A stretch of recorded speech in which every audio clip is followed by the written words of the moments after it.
this group project, we will present about the difficulties of Parcel Hub at UTP that consumer and customer that are facing, and therefore the core objectives of this project is to identify the variables affecting the hub's performance and to pinpoint and address the challenges faced by students and staff, and to conduct surveys that engage the university's most valuable stakeholders is the students. Next is research questions. Choosing a research questions is an essential element of both quantitative and qualitative research. Investigation will require data collection and analysis, and the methodology for this will vary widely. And the research questions are: what strategies can that company use to improve the packaging process in Parcel Hub? And how can we shorten the time it takes for recipients to pick up their parcels? And lastly is, what is the most appropriate manner in handling parcels or procedure for workers to ensure that parcel protection is implemented efficiently and safely? Apart from that is research objectives. Research objectives describe what our research is trying to achieve and explain why we are pursuing it. And there are 3 variables in our project, which is service quality. We are looking forward to implementing strong security measures to safeguard packages from theft, damage or tampering, highlighting the critical importance of security in parcel handling for our customers' goods. And next variable is service commitment. It is our goal to expand the Parcel Hub's capacity to handle a larger volume of packages, reducing congestion at the Parcel Hub and speeding up processing of individuals to collect parcel. And lastly, the main variables is customer satisfaction. The ultimate goal of a Parcel Hub is to ensure customer satisfaction. This includes making timely and accurate deliveries, providing responsive customer service, and providing a positive overall experience for both senders and recipients. Hi, my name is Fatin Atira. Now I will talk about research motivation. Research on parcel hubs at universities is motivated by the need to enhance students' experience through improved service quality, responsiveness, and reliability, contributing to greater satisfaction. Additionally, optimizing operational efficiency can lead to cost savings and resource allocation improvements, while a well-functioning parcel hub positively impacts the university's image and reputation. On the flip side, identifying and addressing weaknesses such as service gaps, lack of personalization, and inefficient resource allocation are crucial for operational challenges and enhancing the overall cost effectiveness on the parcel hub. Other than that is research methodology, sample design and size. As for the sampling design, our group has decided to use simple random sample as our sampling design due to it is easier to gain the respondent that is related to the topic, and our sample size is approximately about 30 respondents, mainly students of UTP, because they are the ones who are experiencing this issue. And that's all from me. I'll pass to the next presenter. Hi, my name is Susana binti Rashid. Today, I want to present about the 3 points in data collection procedures, starting with the defining the target markets. Our primary focus is on the Parcel Hub clients at UTP. This encompasses on the students, lecturers, or staff that have been using the service before. And moving on, choosing a sample size. Moving forward, we carefully selected a sample of a minimum 30 respondents. This number determined to be an adequate number for our survey. And the second is survey distribution. For our survey distribution, we conducted using via Google Forms. We narrowed down the study to 3 key variables. Number 1 is customer satisfaction. Number 2 is service commitment. And number 3 is service quality. For survey distributions, our method is using a survey on Google Forms for inviting respondent. The survey link was shared with a customer who visited the store before. Also, we distributed the link on WhatsApp app and also other social media platforms. Alright, and lastly, once the survey period concluded, the collected response were compiled and stored for analysis, such as frequency analysis, descriptive analysis, and also regressions analysis. Next, I will talk about data analysis. Data analysis involves examining, transforming, and interpreting data to uncover essential insights and trends. It employs various techniques and tools to extract valuable information from raw data, facilitating informed decision-making across diverse industry and fields. And these include three things: descriptive analysis, frequency analysis, and regression analysis.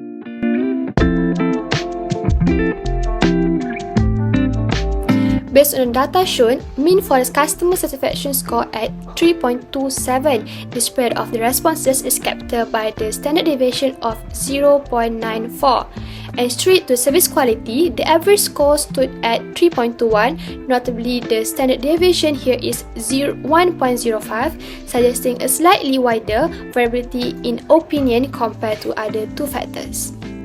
Alright, so let's move on to frequency analysis. First of all, we are delving into the demographic information of our populations, specifically with the focusing on the age of our respondent. It was reported that the highest frequency is 30, which corresponded to people aged 18 to 24 years old. It was calculated that the 90% majority. We believe this is due to the cause of the majority of the respondent is UTP student. The second factor is the frequency with which the Parcel UTP is used. It was stated that 9 respondents chooses the several times per month and once per month, and these two frequencies share the same quantity, which includes the proportions of 27% each. Alright, so let's move on to paper number 1, which is customer satisfaction 1. From this table, we can see that the category 4 have the highest number of 13 correspondents and with the percentage of 39%. Next is service commitment number 2. Category 3 have the highest frequency with 11 occurrences of 33%, while only 1 occurrences with category 1, which is contribute to 3%. And lastly, let's move to service quality number 8. We can point out that with the total size of 33, 42%, which is 14 occurrences, consists of category number 3, and they also have no occurrences for category number 1, which is 0%. Next, for regression analysis, our multiple R stands at 0.82, indicating a strong positive correlation between our variable. This suggests that changes in one variable are associated with predictable changes in another. Meanwhile, our R square stands at 68% of the variability in our dependent variable can be explained by independent variable, showcase the effectiveness of our model is capture trends. Next, adjust R square is 0.66. The standard deviation, a measure of the variability of the point around the regression line, is at 0.48. A lower standard deviation indicates a better fit of the model to the data. In our case, this suggests that our model is reasonably precise in its prediction. For the observation slide, with the 33 observation in our dataset, we have a robust sample size, contributing to the reliability of our finding. The larger sample size, the more confident we can be in the generalizing of our result. Move to ANOVA or analysis of variance. The degree of freedom, DF, for regression are 2, indicating the number of predictors in our model. The sum of square for regression is 14.68 and the mean square is 7.34. Now for F test is 31.59. This statistic helps us assess whether the explained variability in our model is significant.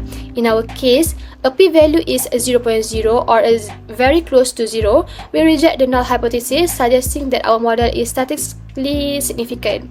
Moving on to the residual, we have a 30 degree of freedom and SS of 6.97 and an MS of 0.23. This value represents the unexplainable variability in our data, which is not counted for by the predictor in our model. Finally, looking at the total with a degree 32 degree of freedom and a total SS of 21.65. This encompasses all the variability in our dependent variable. It's sum of the variability explained by our model and the explained variability. In summary, the F-test and a lower p-value indicates that the relationship between our variable is not likely due to random chance. These findings strengthen our confidence in the predictive power of our model.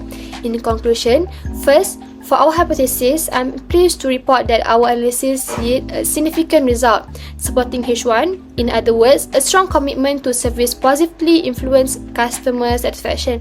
And lastly, our analysis revealed a significant result, providing supporting for H2. This underscores the importance of maintaining high service quality to enhance overall customer satisfaction. That's all from me. Hi, my name is Farisha Alia, and now I will be demonstrating all the findings of our recent survey conducted on Parcel Hub UTP services. This comprehensive survey aimed to gauge the opinions and experiences of our customers regarding various aspects of our service delivery. And our survey found intriguing insights in terms of demographics. So, the first one is age distribution. An overwhelming majority, nearly 91.2%, fell within the 18 to 24 age bracket, indicating a strong representation from the younger demographic. Second is educational background.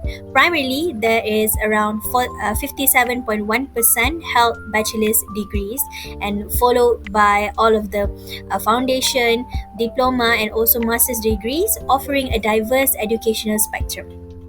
Third one is the occupational background, where notably 97.1% identified as students, reflecting a significant connection with the student community. Next is our result survey from customer satisfaction. So the first one, satisfaction with service, while 40% agreed with our service, 17.1% expressed disagreement, highlighting areas for improvement. Then, the next one is delivery service satisfaction. Diverse opinions emerged with 28.6% expressing satisfaction and 20% indicating dissatisfaction. Next is future utilization. Although 40% expressed agreement, a substantial of 37.1% remain neutral, showing an uncertain outlook. Now, let's delve into the service commitment.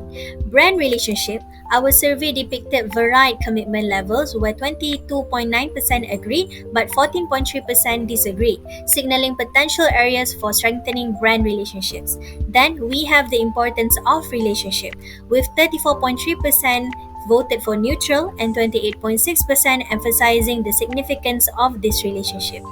Now we examine on the service quality.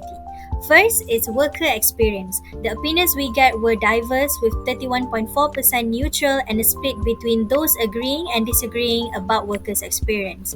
Next is delivery personnel behavior. Encouragingly, 68.6% agreed with the positive behavior of our delivery personnel, yet 11.4% disagreed. Lastly is delivery accuracy. While 48.6% acknowledged delivery accuracy and 14.3% disagree. In summary, based on the overall satisfaction, we observe a mixed sentiment emphasizing the need for improvements in various service aspects. On the areas of strength, encouragingly positive feedback on the polite behavior of our delivery personnel and perceived commitment to maintaining delivery records. Some of areas for improvement, we identified areas include brand commitment and ensuring perceived personnel safety during delivery tasks. Now I will pass it to the next presenter. Thank you. In conclusion, the interplay between customer satisfaction, service quality, and commitment within our University Parcel Hub significantly influence the overall students' experience and university reputation, emphasizing the importance of continuous improvement in operational process, technology utilization, staff training, and a culture of service excellence to sustain high levels of customer satisfaction and positively impact the broader goals of creating a supportive and a value customer community. Thank you.